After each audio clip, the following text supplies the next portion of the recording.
Praise the lord. ఈరోజు వాక్యాంశము సామెతల గ్రంథం 14వ అధ్యాయం 21వ వచనం. బీదలను కటాక్షించువాడు ధన్యుడు. ఆమెన్.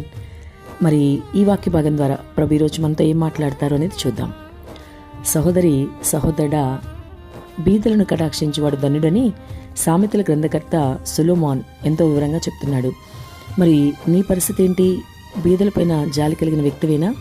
నీ చుట్టూ అనేక మంది బీదలు తినుటకు ఆహారం లేనివారున్నారు, కనీసం ఒక్క పూటైనా భోజనం లేనివారున్నారు, కట్టుకున్నటకు సరైన వస్త్రం లేనివారున్నారు, ఉండుటకు కనీసం నీడ లేనివారు కూడా ఉన్నారు.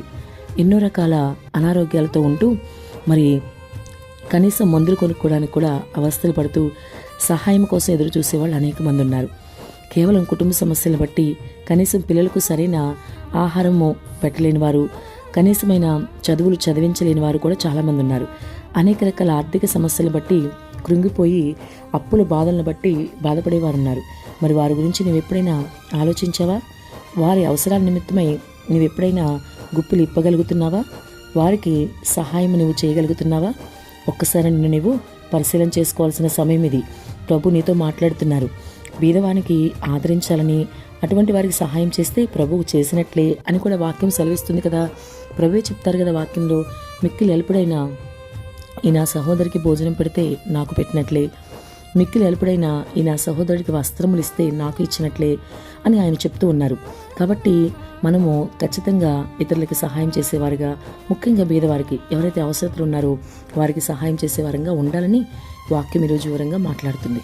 కాబట్టి బీదలను కటాక్షించేవాడు ధన్యుడని సామెతల గ్రంథకర్త ఎంతో వివరంగా చెప్తున్నారు. కాబట్టి ఇప్పటికైనా సహోదరి సహోదరుడా, నీ పద్ధతి ఆలోచన విధానం మార్చుకో.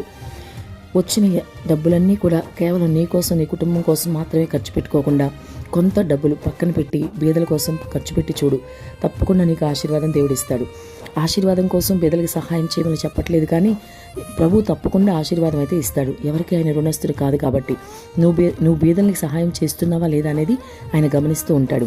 కాబట్టి అసలు క్రైస్తవుడైన నీకు ఇతరులకు సహాయం చేసే లక్షణం ఉండాలి. ఎందుకంటే క్రీస్తు యేసుకు కలిగిన మనసు నీవు కూడా కలిగి ఉండాలి కదా. క్రీస్తు సారూప్యంలోకి నీవు మారవలసిన అవసరం ఉంది కదా. కాబట్టి క్రీస్తు వలె ఆయనకి ఎలాగైతే ఇతరులను ప్రేమించే మనసు, సహాయం చేసే మనసు ఉందో, నీవు కూడా అలాగే నీకున్న దానిలోనే ఇతరులకు నీవు సహాయం చేయగలగాలి. అప్పుడు తప్పకుండా దేవుడు నిన్ను ఆశీర్వదిస్తాడు. నీ కుటుంబంలో నీకు ఏదైతే కొదువులు కొరతలు ఉన్నాయో అది ఆయన తీరుస్తాడు. నువ్వేదైతే విత్తుతావో అదే కోస్తావని వాక్యం సెలవిస్తుంది కదా. కాబట్టి నువ్వు బీదలకి గుప్పులు ఇప్పి ఇచ్చేవాడు ఉంటే ప్రభు కూడా తన గుప్పులు ఇప్పి నీకు ఇస్తాడు. కాబట్టి బీదల కోసం నీవు గుప్పులు ఇప్పగలిగితే అప్పుడు నీవు ఆశీర్వదించబడతావు. తగిన ప్రతిఫలం ప్రభు ఇస్తాడు. అంతేకాదు, నువ్వు విత్తింది నీవు కోస్తావు. బీదలకు సహాయం చేయగలిగితే ప్రభు కూడా నీకు సహాయం చేస్తాడు.